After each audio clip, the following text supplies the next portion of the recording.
une annonce qui était des moins inattendues. Ce mardi 23 mai, Arnaud Robinet était l'invité de l'émission C'est à vous diffusée sur France 5. Le maire Horizon de Reims et président de la Fédération hospitalière de France s'est exprimé avec émotion sur le décès tragique d'une infirmière tuée sur son lieu de travail au CHU de Reims. Après être revenu sur ce drame et sur la réforme des retraites, Arnaud Robinet n'a pu cacher sa surprise après la révélation de Mathieu Belliard au sujet d'Édouard Philippe. On a appris qu'Édouard Philippe quitte le conseil d'administration du groupe Atos, il y siégeait depuis près de 3 ans. L'ancien Premier ministre veut retrouver, je cite, ses autres engagements et qu'il n'a jamais cessé de prioriser la politique, a rappelé le chroniqueur d'Anne-Elisabeth Lemoine. Avant d'interpeller son invité, c'est une déclaration de candidature ? Une question à laquelle Arnaud Robinet ne s'était absolument pas préparé. Et pour cause, le maire de Reims n'avait pas été informé de cette décision. Alors, vous me l'apprenez. J'apprends cette information sur votre plateau. A-t-il indiqué en balbutiant. Une réponse qui a quelque peu interpellé Émilie Tran Nguyen. « Ah, il ne vous a pas prévenu ?» a-t-elle alors renchéri.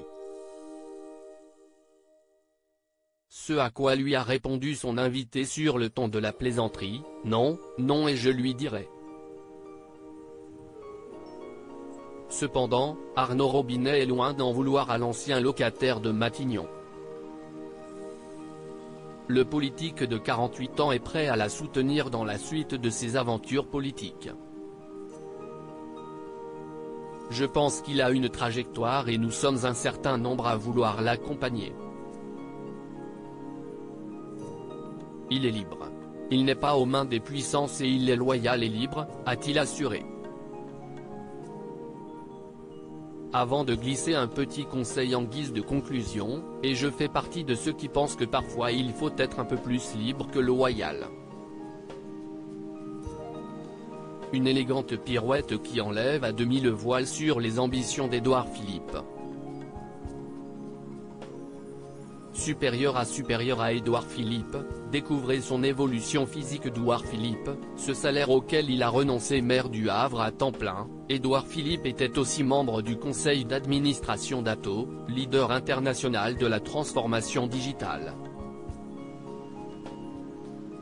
À l'issue de ce mandat, l'ancien bras droit d'Emmanuel Macron ne prolongera pas l'expérience chez le géant du numérique, en raison de ses autres engagements, comme l'a indiqué le site boursier.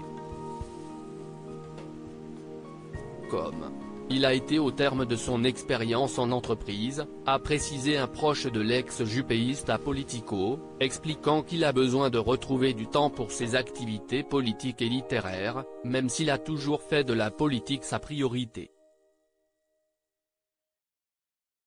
En quittant ce poste à haute responsabilité, Édouard Philippe fait une croix sur une certaine source de revenus. Comme l'ont révélé nos confrères de Capital, en septembre 2020, les membres du conseil d'administration se partagent une enveloppe annuelle fixée à 800 000 €. Soit 20 000 € par an pour l'ancien des Républicains, en plus de 2 500 € de bonus pour chaque réunion à laquelle il assiste pour y voter les décisions les plus importantes. Avec une dizaine de réunions par an, cela faisait un chèque total entre 40 000 et 50 000 € par an pour l'ex-premier ministre.